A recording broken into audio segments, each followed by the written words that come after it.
Right, Gaza War Day 418, Lebanon Ceasefire Day 1. Jon Elmer's here. Hey, John. Hey, Justin. That's not something I thought I would be saying, No, but you saw it coming. I was wondering if you're gonna say it, Whether I was going to acknowledge or that you you're saw gonna it coming. acknowledge it. I mean, some people in our dear friend circle called me delusional, so I do appreciate that. What am I in that circle? No, Was I in that circle? no. I never thought you were delusional. Okay. So here's my reasoning. My reasoning for why I did not think there would be a ceasefire was two reasons. One was that I believed Israel to not be capable of taking such a step anymore, Yeah, and that's reasonable. that was a reasonable assumption. And the other was that I believed that the there was a unified approach between all of the allies, the or I mean I call them the allies, but in fact the axis of resistance. So I thought that there was no way that Hezbollah would make a separate deal. The thing is, the day before the ceasefire, Osama Hamdan from Hamas came out and he said, whatever they do, we support. And so I don't think the assumption that there is a unified approach is at all broken by this ceasefire. It seems to me that this did have and does have the blessing of the axis of resistance. So, Yeah, I think both are reasonable positions. My position was that I didn't believe that Israel could fight the war that was yeah, necessary to fight to escalate it to be a full, whatever the word, full scale total war invasion, destruction, full on, war of destruction, war yeah, of mutual total war. destruction.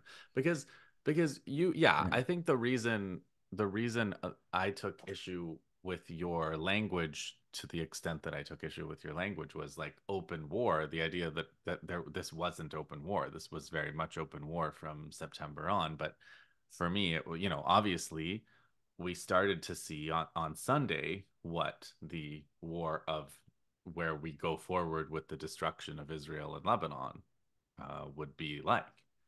And I gathered that Israel was not going to be stopped short of actually just doing that. And it seems that Israel needed to see that that was possible. And I think that part of what happened here is Israel was continuously saying to themselves that Hezbollah couldn't do this. They were kind of like, you're bluffing. You Mm. can't do this much damage. All of these things that you've done short of this are proof that you can't do more. And Hezbollah was continuously saying, we can do more. Here's a little more, and Yeah, here's a and little Sunday was more. a very strong case for that, right? Like Yeah, various operations, diversity of operations, just sheer volume of operations. yeah. Um, so yeah, So, I mean, there was always this component for me that felt restrained because what we yeah, saw on Sunday was you that I mean, we've known all along, like Hezbollah could rain rockets down on Tel Aviv. They could do that. They could, I mean, the going into the war, the Israeli assessment was that day one of the war, that Hezbollah would fire 5,000 rockets. But the way that like you've talked about it, the sort of boiling frog, the way that we yeah, kind of climbed the escalation ladder, never really, there was never really a day one, that you could yeah, necessarily point to. Even yeah. even when we're saying like when did the war in Lebanon start, we're drawing it back to like you're counting, are you 71 Patriot or attack, to the pager September attack? 17th. Yeah, Yeah. And then just after that, like that week after the pager attack, Israel carried out widespread attack against Hezbollah in regions that they previously hadn't hit before. So exactly. that started the war. And then I think that what we saw was Israel attempting to see what they could get by pushing forward. But they never, the reason why I was saying that it wasn't happening is because I was watching extremely closely for signs that they were moving forward in large numbers. I was waiting for tank Yeah. maneuvers. And I thought for sure we would see, tanks on videos. Yeah. And we never really saw that. They never did a concerted push in a way that would be described as an all-out invasion, maybe until like in the last week when they pushed on Hiam, and it totally failed. They were unable to push forward onto like Hiam being one of the first, major, because I was making a distinction between the like major villages in South Lebanon, like Bint Jbeil, Maroun al Ras, Hiam. Those were the ones that I was watching for whether Israel was going to attempt to push into those places and then hold the territory. And that's the thing that I didn't believe that army that Israel could do. I agree with you about the ceasefire. Like both of your reasons for it, I think are reasonable. For my end, I just didn't see, and the reason why, I mean, everybody I'm sure listening to this show knows, like I was very careful in the language that I used while describing exactly what was happening to leave space for the next level of fight, which we hadn't seen at that point. And I think that within the military, within the Israeli military, which is again like the vast, like a major source of my information, the way that they were talking was, delimited, targeted. They were really constantly giving an off ramp. And like about 10 days ago, they took a army radio journalist into Lebanon, and the brigadier general was like, people can go home to the north now. Yay. Like, like, yay. And then all of these kind of statements, like 80% of their rockets have been knocked out. Like these were not military assessments. These were public consumption at home statements. And even the toll, like it was reservists that were getting killed. They were when we were getting the reports of their casualties, it was five, six, seven reservists, 33 to 40 years old. Like those people come right out of the economy. They have jobs where they're employing people back in Israel. That's the kind of war that Israel cannot carry out. And that was the question was, are we watching the end of Israel? Like, are they going to try to push into Bint Jbeil and hold Bint Jbeil? Are they going to actually attempt to fight south of the Litani River for it would have taken, like, look what it's taken in Jabalia. It would have taken years to fight that war. And I just didn't think that Israel had, I don't think they have it in their constitution. And so the next thing from there would be what Israel would do is stack the border with five divisions, hold the border, and then claim that their people can go back to the north. And that's how they would have an off ramp out of the Hezbollah war from an Israeli perspective. Yeah, I mean, I just didn't think they were looking for an off ramp. I thought they were looking for I thought their delusion was total. And I Yeah, I didn't mean, think it's they totally would. reasonable. We've been watching the most like irrational year.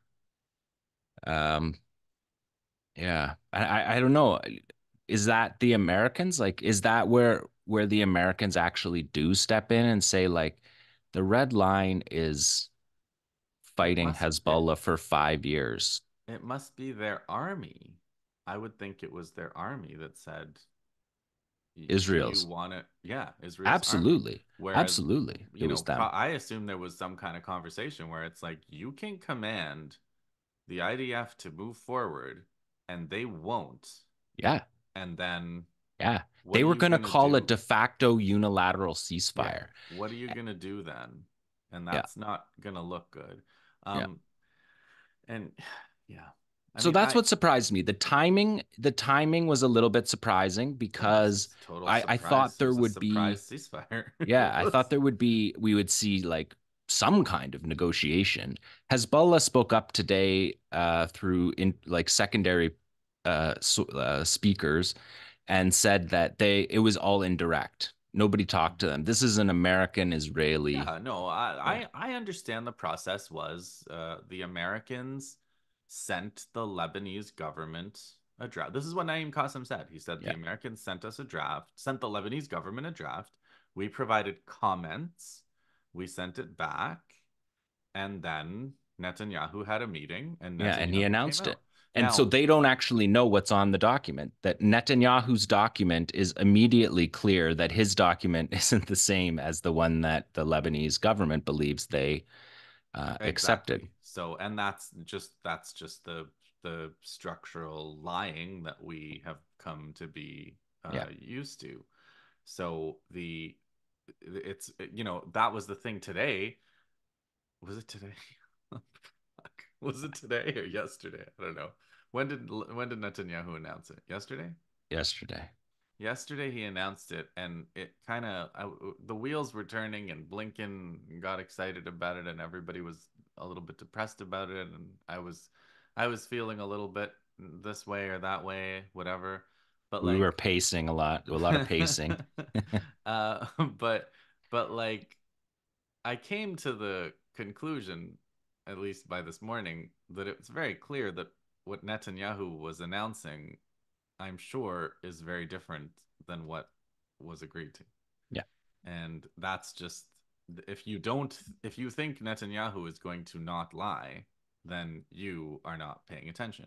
So obviously there's a tax that's agreed to, and then there's what Netanyahu announced, and they're two completely different things.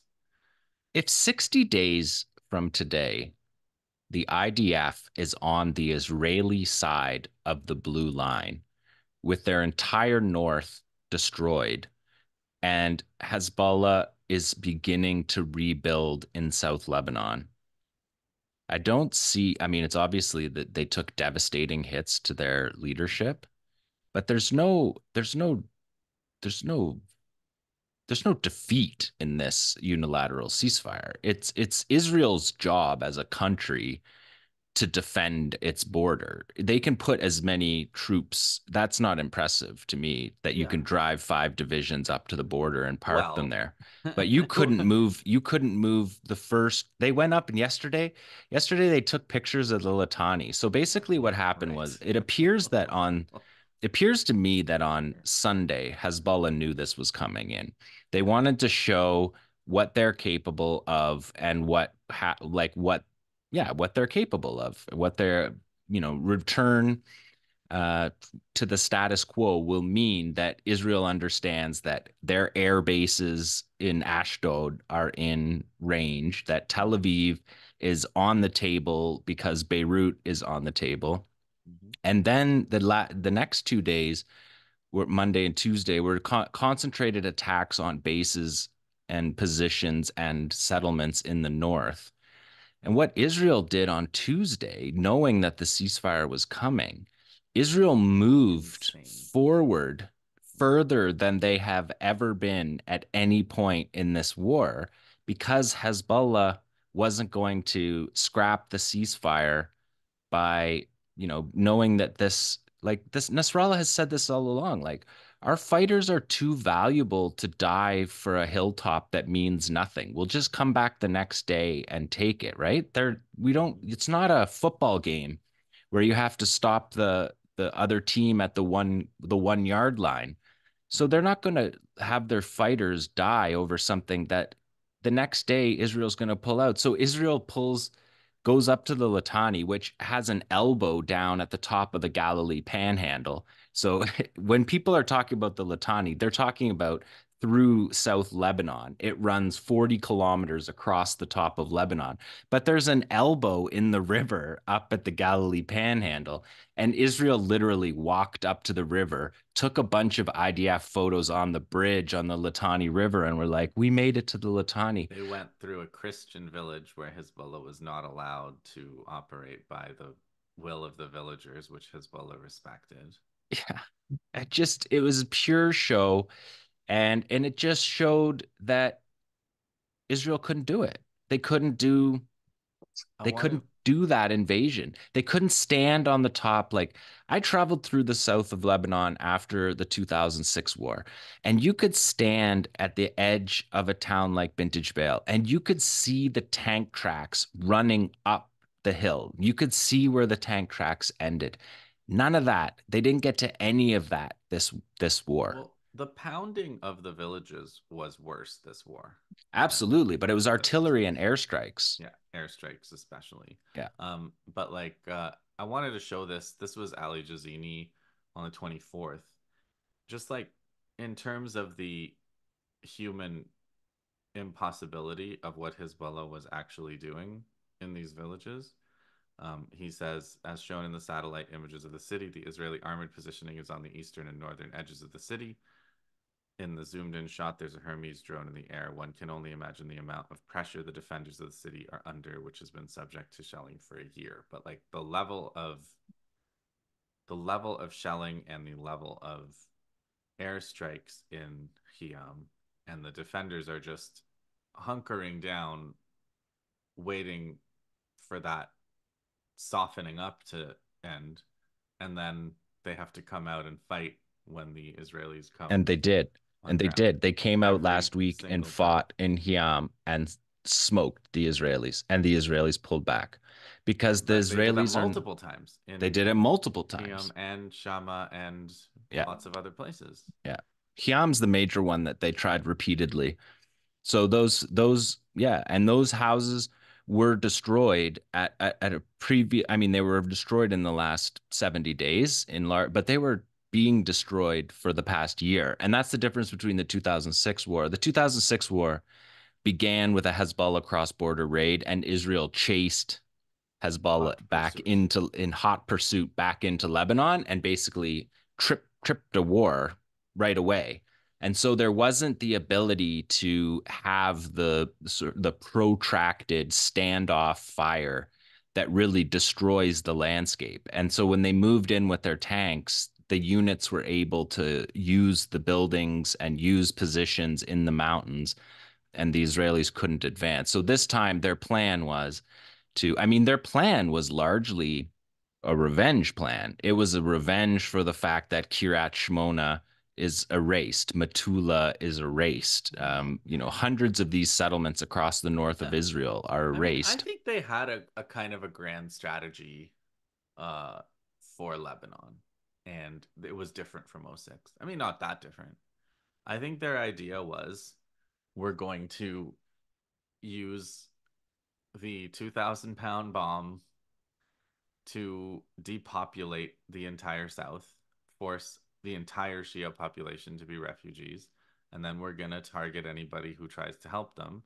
And we're going to try to send the message that unless you force them to stand down, all of Lebanon will be destroyed. They're to create divisions between the communities, sectarian divisions, to take advantage of the fact that Hezbollah is, you know, the the the party of only maybe one third. Who knows? There's not a census. Take advantage of the sectarian post-colonial constitution of Lebanon. Take advantage of the American outsized influence in Lebanon.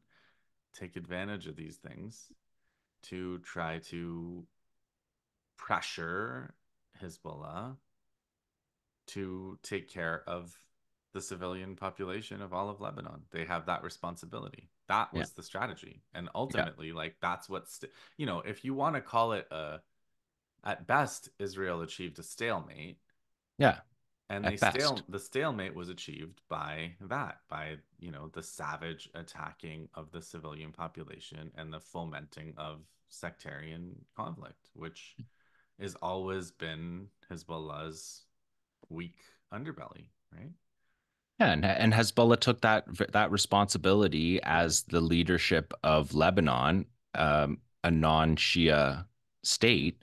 They took it very seriously, and that's why Nasrallah didn't hurdle them into a war. And even the evacuation, like the evacuation, Israel knew that they could get the evacuation of South Lebanon because Hezbollah has evacuation units within their structure.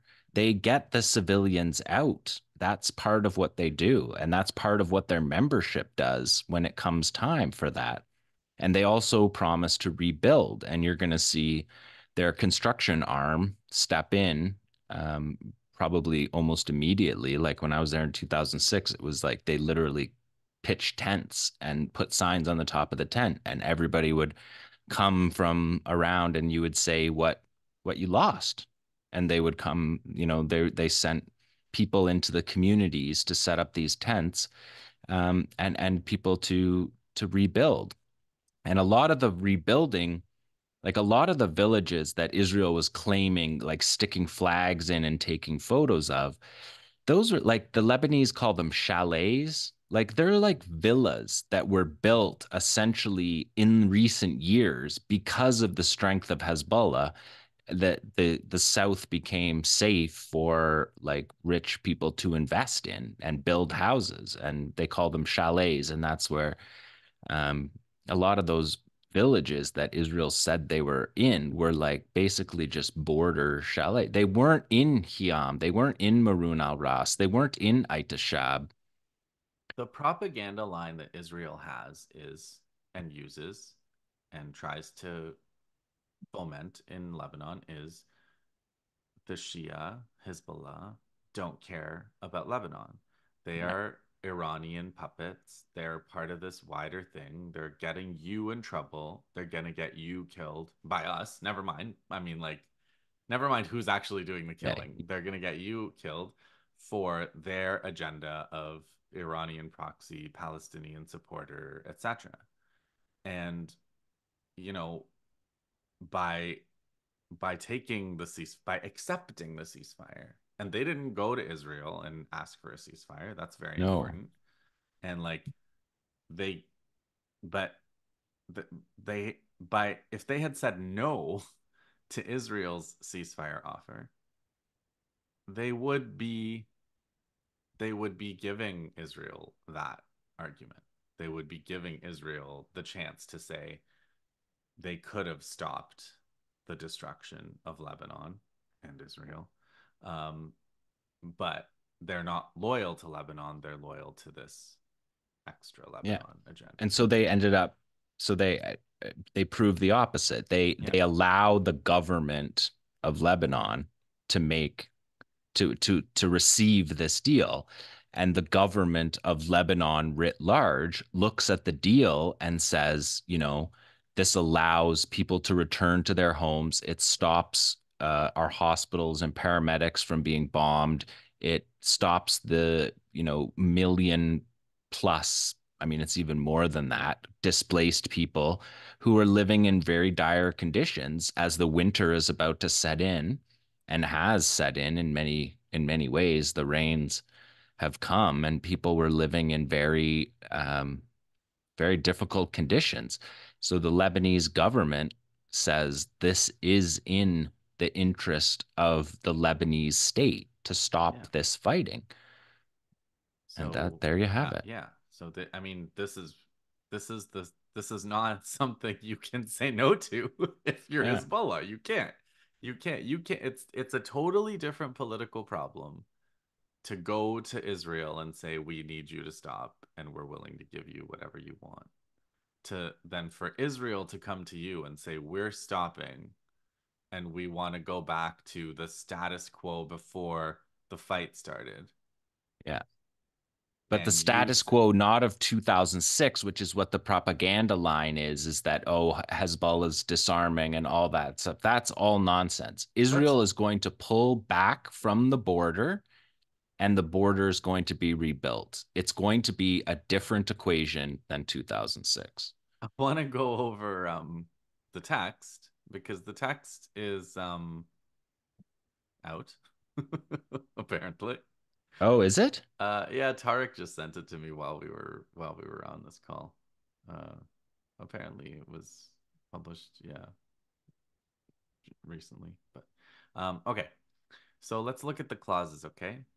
Number one, Israel and Lebanon will implement a cessation of hostilities beginning at 4 a.m.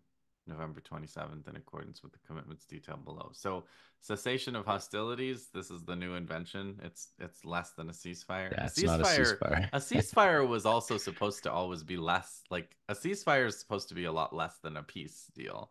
But now this is even less than a ceasefire. So we're going to have less and less and less.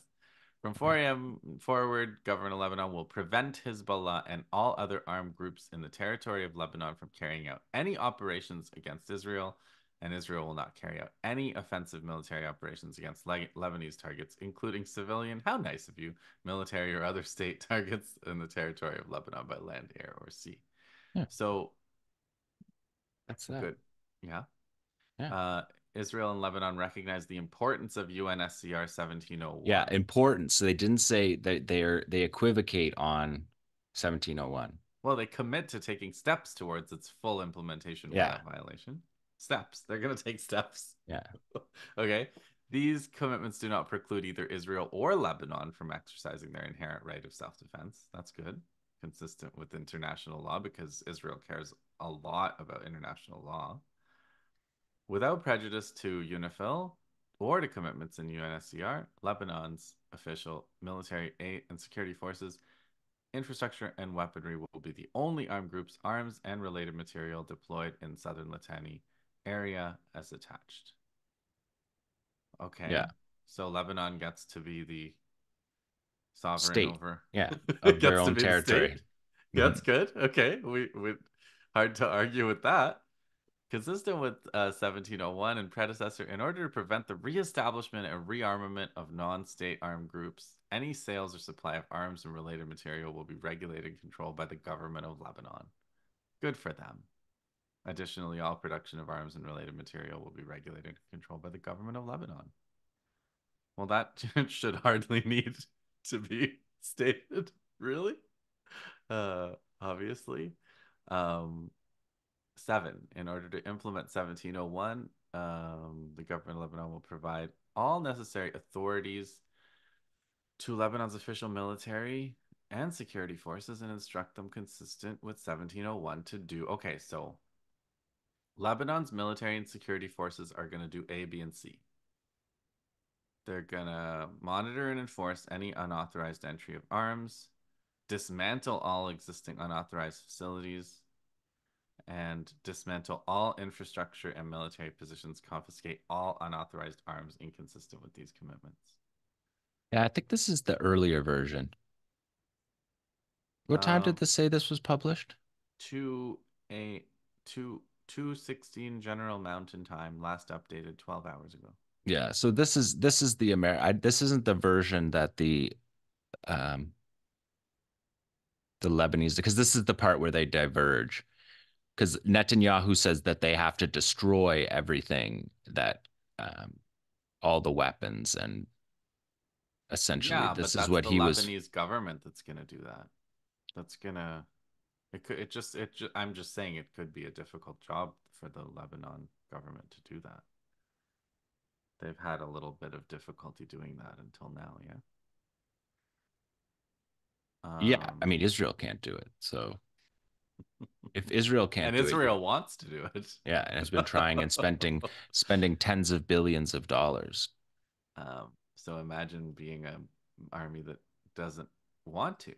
And okay, so Military Technical Committee of Lebanon to achieve 10,000 Lebanese soldiers to southern Lebanon, work with the international community to support the LAF. This one, yeah, let me mechanism. They're gonna report to UNIFIL. Yeah, this is okay. So let's go to 12. Israel will withdraw its forces in a phased manner, and in parallel, the Lebanese army will deploy to positions in the southern Litani area. I think this is the last night version. This still isn't the version that we know that the Lebanese have approved. So that you can see in that language how Netanyahu's spin took But there's nothing about structurally Israeli lied. freedom of movement in Lebanon. The No, the no, only authority in South Lebanon is the Lebanese state. yeah, That's been the that's supposed to have been the case all along. yeah. That came out right out of the 2006 war. They were And deployed.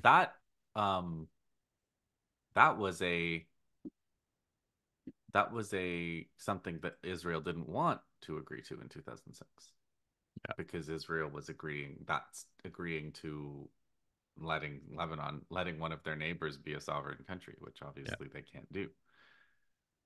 So yeah, so that's the text. You're right. It could be that the Lebanese were even more strict than that, but the point here There's is no that destruction of weapons. The Lebanese government, multiple Lebanese government officials spoke on that. There's no destruction of weapons happening. There's no disarming clause in this.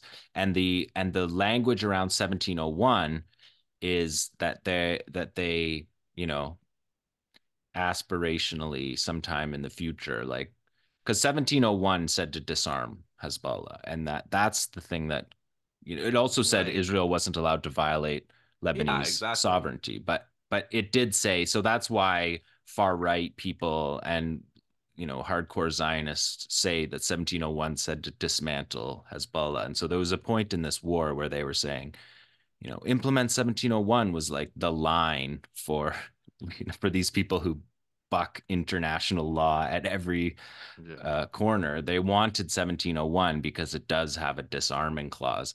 The way I understood the way the day unfolded and who spoke today is that those clauses don't exist, and by the time this all comes out in the wash, it'll essentially be um, the same way that it was on October 6th, Right. which is So not a I and defeat for the Lebanese people. Hezbollah took blows in order to act in solidarity with the Palestinians, yeah, and that at that trajectory couldn't go on forever because Israel is unable to let it go on forever. So at some point there was going to be a unilateral Israeli withdrawal, or there was going to be Israel barreling full on into a to their war in doom. Lebanon that would destroy their state. Yeah.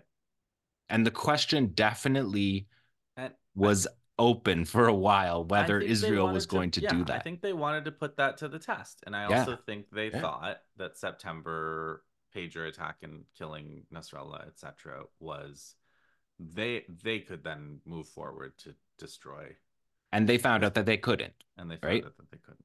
Mhm. Now, the whole issue, like, because we're going back to October 6th and not October 8th, I think this is like something worth talking about, like the celebration that Blinken did, where he said now Hamas is more isolated. And That's so gross. I've been thinking about that, because that was my first like feeling that I had. And that, again, it's not about my feelings. I saw that other people are having these kinds of feelings. But here's the things that I remembered. Okay. On October 8th, Nasrallah, well, Nasrallah didn't speak until November, but like on October 8th, they started doing these attacks on border military surveillance equipment. And already at that time, they were mocked for only hitting towers, Yeah, they're not cameras. just poles, Nasrallah said. Yeah. And so they were already being mocked for not doing enough. Like, why isn't Tel Aviv on fire kind of thing? Right. Mhm. And Ibn Riyad and other people have done these tweet threads where they were explaining like that this is not how things are done, right? Like this is not how you can going down in a blaze of glory is always an option, but like it's better to have that as a threat and not actually do it because we kind of there to be a world to you know rebuild after. the Yeah. war. So like they were mocked for this. Nasrallah came out in November and he said, "Here's what we've been doing, and here's why we've been doing it." And in the speeches that he gave over the following months, he was like, "Look, we are tying up Israeli forces that are otherwise unavailable. We are imposing a cost on them. Um, we you know, we don't want mutual total destruction." Yeah. But like they know we can do it and we know they can do it and we don't want that. So here's what we're doing. And there was always like a degree of like, oh, you guys are blowhards and you're not doing enough and you're not doing much. And then um in response to Israel trying to get them to stand down by doing spectacular atrocities in against civilians in Lebanon, Hezbollah responded with more sophisticated drone attacks and more higher range missile attacks, etc. And then in September, everything changed and it became a big war. And now that big war is maybe over with the cessation of hostilities. So I don't know if the support front. I don't know what that means. Is for at least the next 60 days, Israeli forces are still tied up on the border. The military infrastructure of the border has been destroyed. They're going to have their army has been degraded. So Gaza, which is why Gaza and Hamas have said, "Thank you, you've sacrificed far more than we Yeah. I anybody mean, they could couldn't ask." really say anything else, right? Like, in Yeah, they fairness. couldn't really say anything else, but I don't think it's fair to them to say that's the only reason they said it. I No, think no, they no. said it because they meant it. And I think Sure. they said it because it's true. Sure.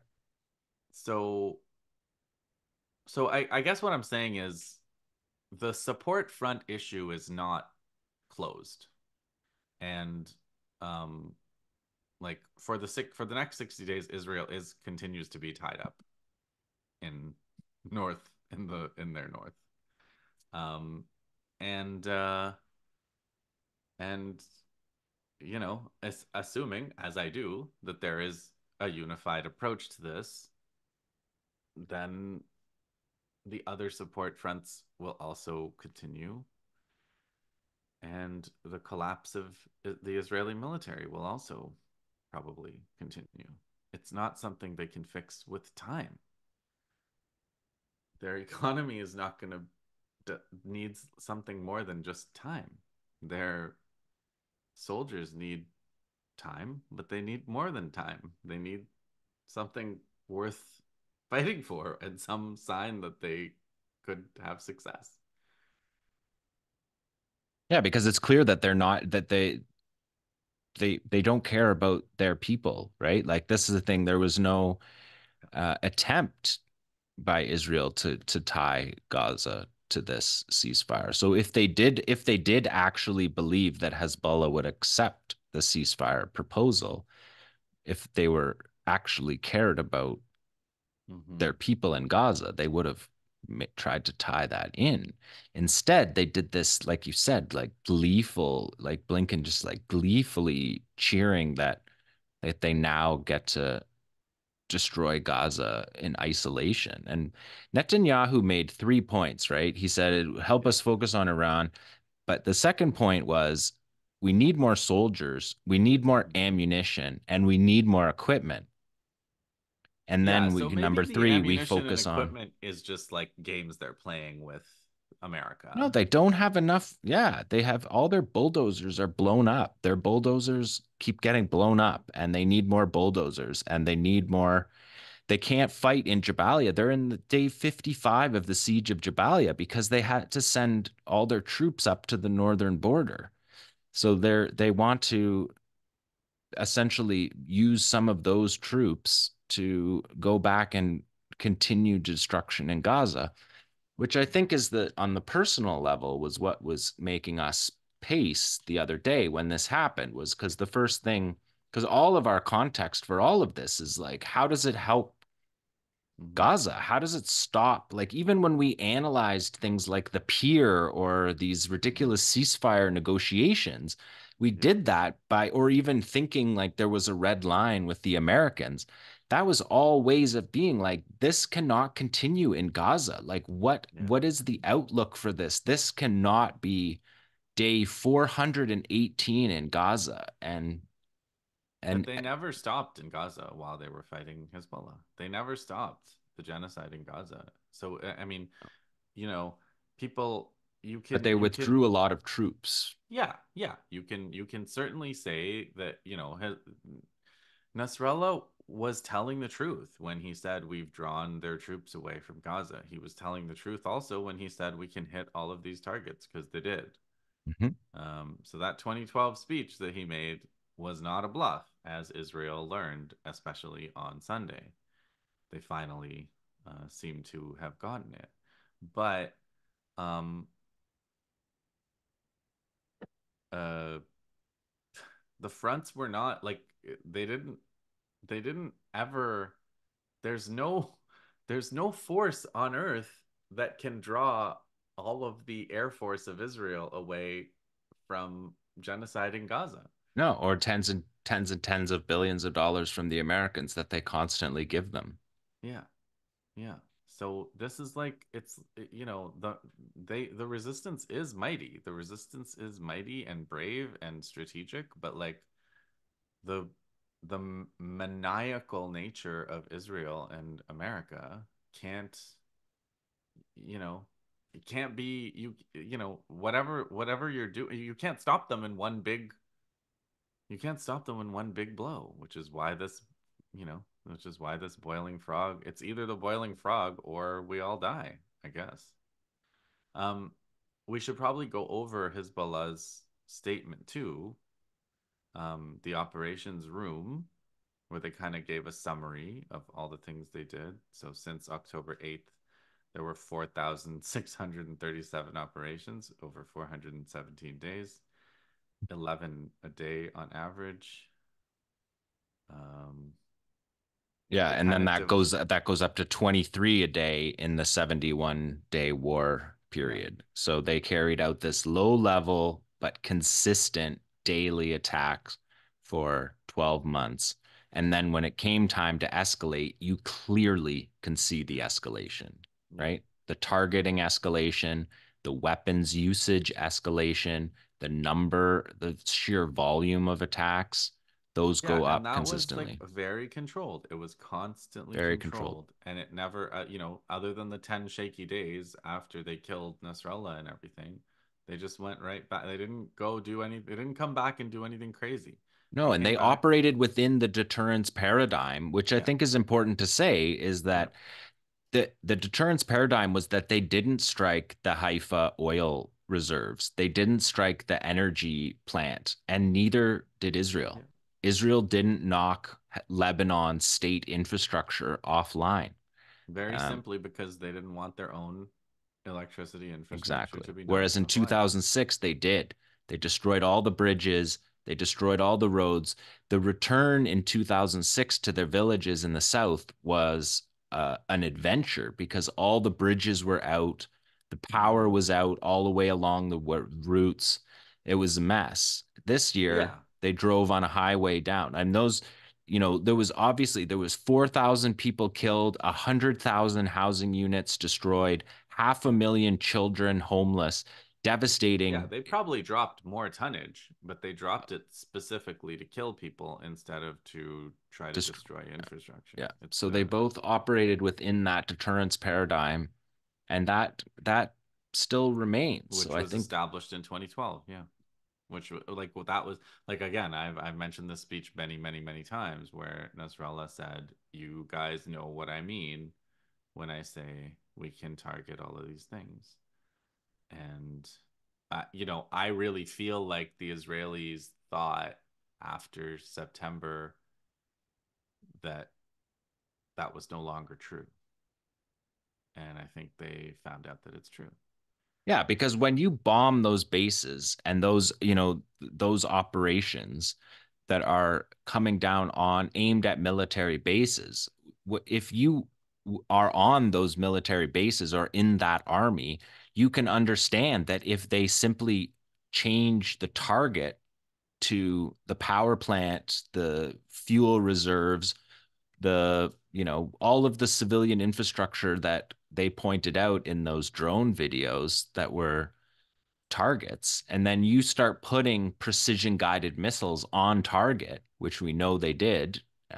We know they did it in Glilot many months ago um, Yeah. after the Yeah, Fuad Shukr assassination. and they are very the Israelis are very dishonest about their losses. So Yeah. we also don't know. We don't know. Like as far as we know, nothing Hezbollah hit or Iran hit with their missiles did anything. No, Israel's openly We lies about that. we've never seen anything. No, Those they those said that missiles, drone, yeah, the Hermes that was shot down, they said that on Army radio the day before they said no drone was shot yeah. down. This was just Those like a week and a half ago, and all Hezbollah put the video everything about the drone getting hit. You're the like, these incredibly advanced like the world's leaders in standoff missiles production have just been hitting open fields in Israel apparently. yeah, Like for all we know, but like that's probably not true, right? So I wanted to say a couple more things from the operations room, yeah, statement number 4638. yeah. Um, they said 130 soldiers and officers killed, 1,250 wounded Israelis. 59 Merkava tanks destroyed, 11 military bulldozers destroyed, two Hummers, two armored vehicles, two personnel carriers, Okay, six so can I Hermes. pause you right there? Yeah, Two APCs.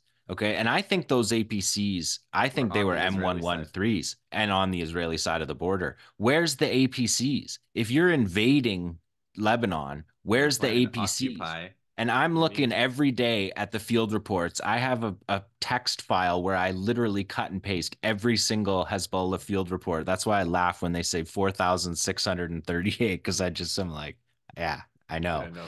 And I'm looking, where's the Nommers? There has to be Nommers in the units. There's a company of tanks. The infantry unit has Nommers and a company of tanks with it. Where are these movements happening? And for weeks and weeks into this, I just kept saying, we're not seeing that. We may see it, but we're not seeing that right now. And that number right there, that tells you everything. Two APCs. And I believe that both of those we saw on camera, our M113s, inside inside Israel. This number in Gaza would be equal. It would have 59 tanks and 59 Yes, Nammers. one for one. Yeah. Um, If you're Hermes invading, that's drones. the only way your soldiers get there. Yeah, I mean they wanted to do a aerial depopulation, and on that level they succeeded. They just what are they gonna do next? Other than start destroying Beirut and start having Tel Aviv be destroyed, Yeah. which they did, and then they didn't like how that was going for them, and so they stopped. Um, the okay, so throughout the Israeli ground operation, the invading forces have failed to occupy or establish control over any town in the first defensive line along the front. Yeah. The And then second they say phase, the second phase yeah, this is a good one. was non-existent. It was The a second phase completely of the com- ground operation was merely a political and media announcement. yeah. You want to, That's what I have in my notes. But that is it. I mean, that is the yeah, point. The point is there was no push on the so-called second level villages that Israel was talking about because they didn't even have the first ones. They didn't have forward positions that could then allow them to carry on to the next spot, which was another thing that I was watching for every day. Are they holding these positions inside Lebanon? And if so, how are they doing it? And they weren't. They I weren't did hope holding I it. did a They I did a drove across the border, and because they were so close, they could literally turn around and drive back. which because They they did. were only within 2 kilometers. It's like The less than my walk to school as a kid. Like it's just yeah. not very far. The enemy failed to advance to towns in the second defensive line of the front and suffered significant losses in Hiam, where they withdrew from 3 times, as well as Ainata, Talusa, Bin Jubail, and Al Qawza. They only attempted advance toward the towns of Al Bayada and Shama in the western sector ended in disaster, turning these areas into a graveyard for tanks and elite enemy forces who were forced to retreat under our fighters' strikes. Yeah. So that's yeah. I mean they just Hezbollah defeated the Israeli advance. yeah. Insofar as Israel wanted to advance, it was defeated. And I And mean they were messing them up too while they mustered. We talked about that a lot. While they were mustering, they were hitting them with drones galore, precision guided just rockets harassing them, making galore. their Air Force fly, Yeah. multi-million-dollar missions to try to catch a $15,000 fiberglass drone, And speaking of mocking them. rockets, like the whole Litani River thing, the whole Litani River thing is based on the range of rockets from 2006, right? The whole idea that Hezbollah is supposed to withdraw beyond the Litani River. The Litani River is like far enough that their 2006 rockets can't reach the border. Yeah. So yeah, and it's a major geographic feature of where they moved their occupation up to 2000. That's the major Right. zone of their Right. But occupation. like wanting Hezbollah to be north of there is basically like then we're safe from the Katyusha rocket. Yeah. But the Katyusha rocket is just a volume rocket that they use basically to saturate the missile defense Yeah. for their drones and actual missiles. Yeah. So Yeah. it's All the it's entire quite classification of artillery that was used in the first and second phase, they're all 100, at least 80 kilometers, most of them over 100-kilometer range. And precision guided kits were added to them. So there was no, this 80% of their rockets is knocked out. It's not relevant. It's not well, relevant. Their it's also border, like how many of those are knocked out because they were hitting their targets? I mean, like, yeah. yeah, Yeah. they lost a lot of rockets. Yeah. Someone made that joke in Iran after True Promise 2. They were like, well, Israel had 100% intercept rate if you count the ground. Yeah. It's no victory for Israel. I don't see in the years to come. I don't see any serious analysis calling this war anything other than a stalemate because the issue is you can't invade Lebanon anymore. Hezbollah is too strong a force to be invaded. And Yeah, and unless you're the old willing to problem, lose thousands and thousands yeah, of your reserve soldiers, which I thought they were getting. Like I said, we talked about this on the show many times. I was yeah, like, I think it's they're not gonna take it. unreasonable. I think they're gonna take a deep breath and they're gonna take the thousands of casualties. And Yeah. turns out no, because they've done so many unprecedented things that's what I thought they were just gonna. I thought this was another one of those things where they were gonna surprise you with their I just I you and whose army, Habibi? That's well they the had yeah. yeah. Not this one. Not this one. But this one, okay. And then, Fighting uphill. Look at the topography. Just there's no. but the never running out of 2,000 pound bombs is something they, Yeah. right? Yeah. And I So guess, that's where the Americans come in. Do the Americans is that where the Americans say like this is, is Trump because 60 days takes like literally takes you to inauguration day. you don't say. What a Yeah.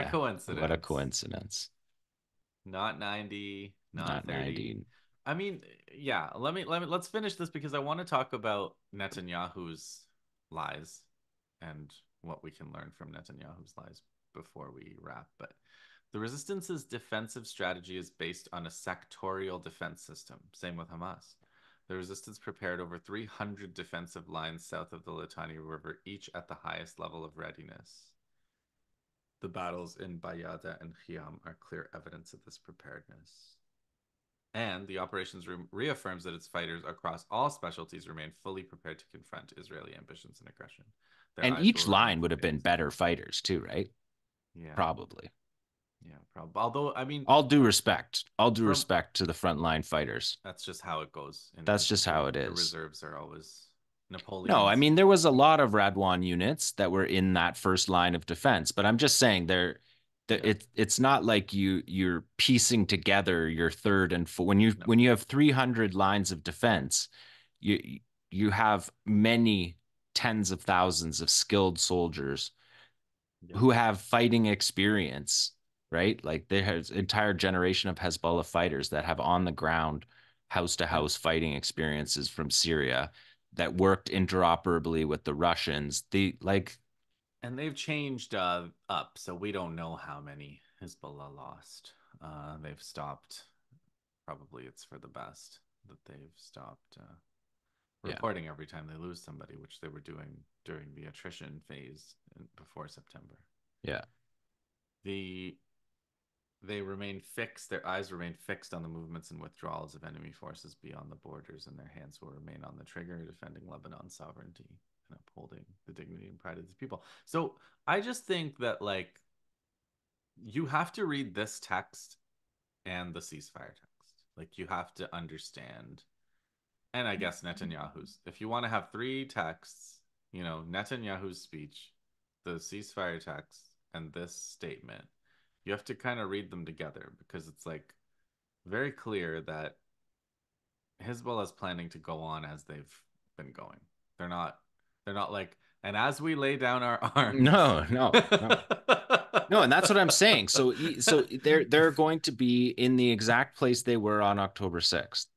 And the thing that Israel is going to sell at home that they destroyed, and this is what I've been seeing in their internal discussions, is that they destroyed Hezbollah's capability of invading Israel. That which thing that they were worried about for 20 years, taking the Galilee, which is which why they there's made a big no stink about the tunnel that they which found. Nasrallah mischievously quipped about, but Yeah. there's no solid evidence that they were ever going to do that. No, or that there would be any particularly useful military strategy in doing that.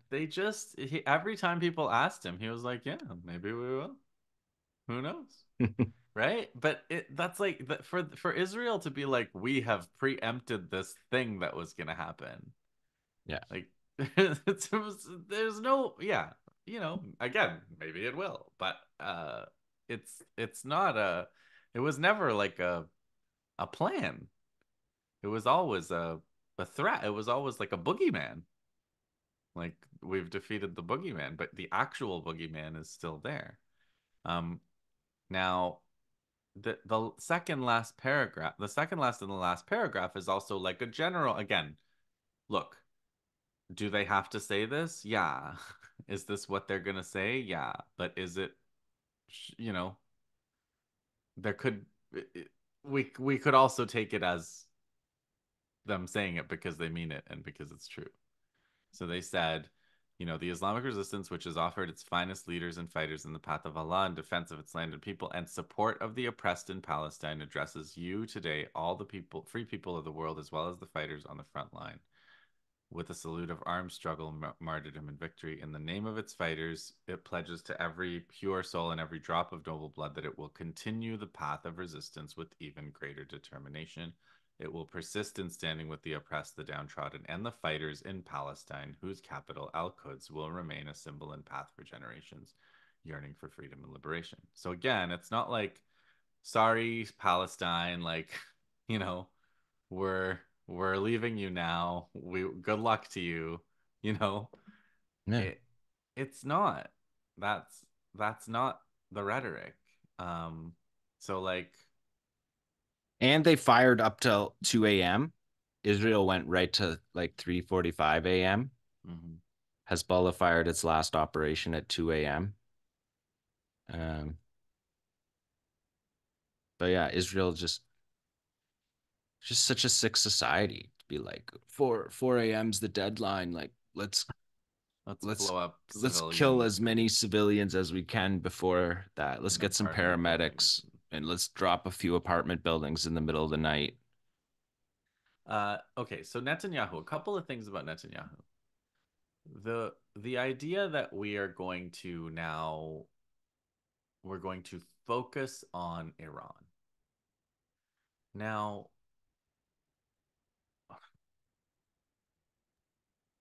I don't know what that means because what the the divisions that they were deploying in Lebanon are not of any use against Iran. They can't get there. No, but did you see the speech? He goes, the number one is to focus on Iran, but I'm not going to talk about that. Enough said. That's it. Yeah. He said that's it. Like And then he what's moved on to immediately, we don't have enough ammo. Our troops are tired. We can't recruit these soldiers that they're trying to recruit, these extra soldiers that they cannot do. People are not showing up for reserve service. So he says this throwaway line about Iran, and then he gets into the real thing mm-hmm. is we don't But have the army to do it. the focus on Iran, they're gonna put together some squadrons of bombers and fly over Jordan again and fly over Iraq and But they launch proved that they missiles. can't do that. They cannot do that without the Americans entirely in the plan, which is what Netanyahu, for so many years, he tried to say that they could strike Iran Yeah, and without if the you won't do Americans. it with us, we will. Yeah, and he just proved that even with your F-35s, it doesn't change that equation. You can't reach Iran And without Iran the can reach Americans. and Iran can reach you in a lot bigger of a way. So Yeah. yeah, so the focus on Iran thing, I don't know. I don't think Iran is quaking in their boots because Netanyahu's gonna focus on Iran. The the ability to genocide Gaza, up to the limits of what of their resources. Yeah, that that's the next test is like they have a bottomless well of support for genocide in Gaza. They have a bottomless well of American and Western support. And now we get into, will America run out of the resources to do this? Or will Israel's economy collapse first? Or will Israel's army collapse? Because army collapse is not front dependent. They suffered more from Gaza. Like just remember this was they have for all they suffered quickly in Lebanon, they suffered more over time in Gaza. They've taken more losses in Gaza over the year than they did over the 2 months of Oh, fighting in yeah, Lebanon. by 10 times at Yeah, least. Hmm. yeah. And so again, like Israel will never tell you, but like if Israel were to be believed, then every video, and we've seen hundreds, maybe over 1,000 of anti-tank weapons hitting tanks. And if Israel's to be believed, that's none of those did any damage. None of those did anything. So, you know, I don't know. Like in a sense, the admission there may have been a psychological click or a psychological blow from Israel having to stop that might cascade. You know, they were on this rampage. It doesn't seem, in today's show, which we recorded on Monday, I gave a timeline that the Israeli military is talking about internally. Mm-hmm. Um, but they're talking about months staying in Jabalia. In Jabalia. Yeah. Like staying in the north, like keeping a presence in the north. Right. And that's, yeah. Like, yeah, I guess they're planning a long-term occupation of Gaza And no prisoner exchange. and no prisoner exchange and just a long-term genocidal occupation. So, like, Yeah. the resistance in Gaza is not going to give up, and all the external factors are not going to disappear. So, No, and one of the things that I did today is I went through all the factions, and everybody, like you said, you did a good job of covering it. Everybody said the same thing. The Popular Resistance Committees, the DFLP, yeah, the PFLP, Israel Quds, Nakla, they all spoke, they all said the same thing. They said the thing that you would say if somebody came to your assistance and fought a bloody war that was very destructive in your honor, right? Like I don't think we should uh yeah, we shouldn't say like you said earlier, we shouldn't just say that they're just saying that because, that's what they have to say. It's a fact. And the factions for sure speak from a unified position, but sometimes you just really see how unified the yeah, resistance is, right? The yeah, Mujahideen Brigade saying the same thing as the DFLP, but in different words. Like yeah.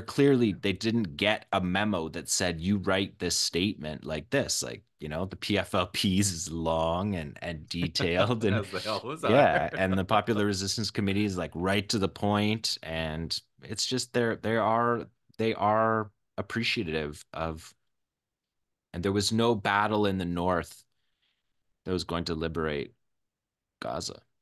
Like that wasn't That's the right. equation. That's right. It never could. Nobody ever said it could. Nobody ever thought it could. And so nobody should be what? Surprised that it did not. And then so then the support fronts. Ansar Allah's statement, I guess you'll get into that.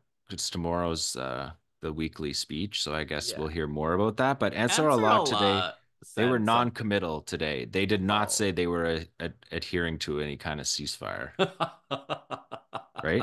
On the contrary. On the No, contrary. I saw something from Yemen. I don't know if it was an official person, but he said, from now on, when we attack, we will say, in the name of, we will continue while the aggression on, we used to say while the aggression on Gaza and Lebanon continues, and now we'll just say while the aggression on Gaza continues. So that's Yeah. the major change that they're going to do. Three or four Iraqi resistance umbrella groups under the Islamic resistance in Iraq. They spoke, and I didn't see anything. There was no They said no temporary ceasefire will stop the fire of the resistance. Yeah, So and unless that's a translation, Iran has said we're still coming. Now, you know, I think, and again, it seems I've overestimated Israeli irrationality now. I've I spent the last year and a half underestimating Israeli irrationality, and now maybe I've overestimated it. But it seems to me that Israel could probably avoid getting hit with True Promise 3 if they do a ceasefire in Gaza. yeah, I yeah, But I think I maybe underestimated Iran. I feel yeah. like the window for retaliation to my understanding. Well, Um, I see this is where I think when I just do a lot of speculating about the unified access, but I'm speculating that Iran was potentially waiting to see if Hezbollah got in any real trouble. And then they would say, well, this is our retaliation, but they would,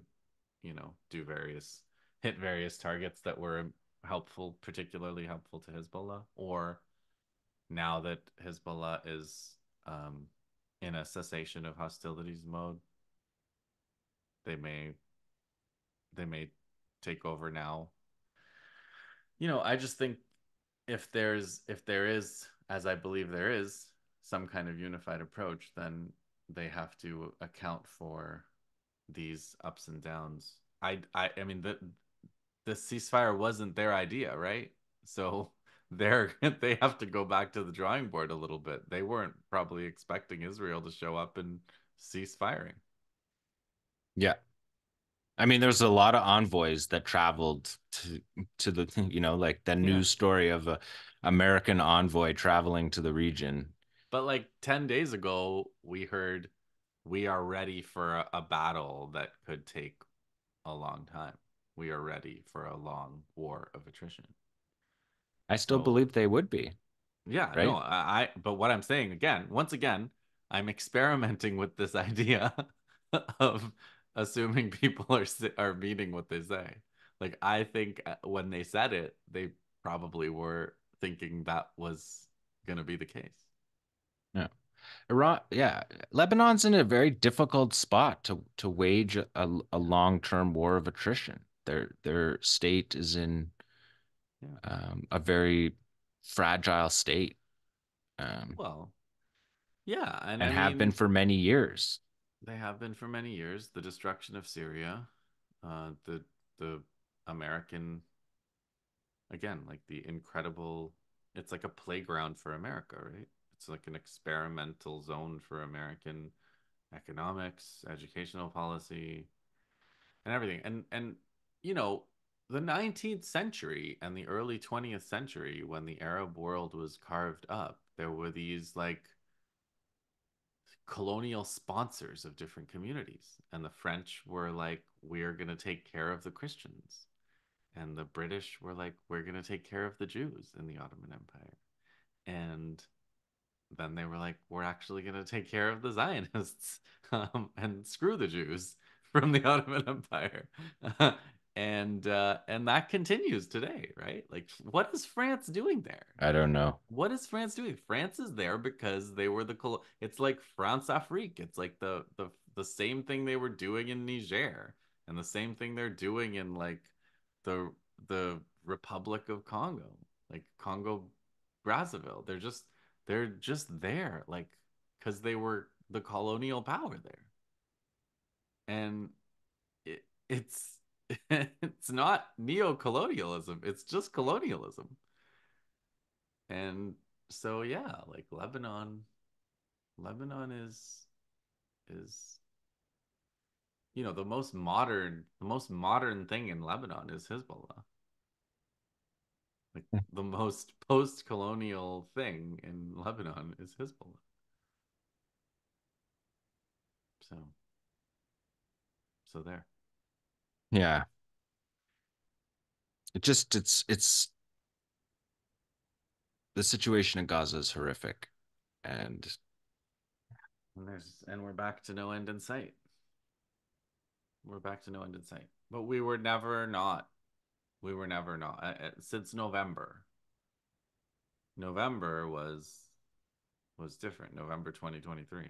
But since it's November raining now. It's just raining and pouring into people's tents. And I lived in Gaza for a number of winters, and it's like, the de-development of Gaza includes their sewage systems and their water retention systems. And so the rain just pours down onto the desert, onto the broken systems, and it's just horrific. And it was horrific when it wasn't tense in the way that it is now. It's just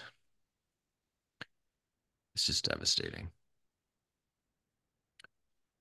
Yep. So Yeah, and something's going on in Syria too. yeah, there was an offensive today. Yeah, an offensive from the revolution. We'll have to We cover that on a we might. different program. Yeah, but we should say, not there are no coincidences, and this is uh this is an example of not one. All Yeah, right. Well, I hadn't thought about it that way, but you're probably right. we're back to hanging in there, and we'll see you in the next one. See you guys.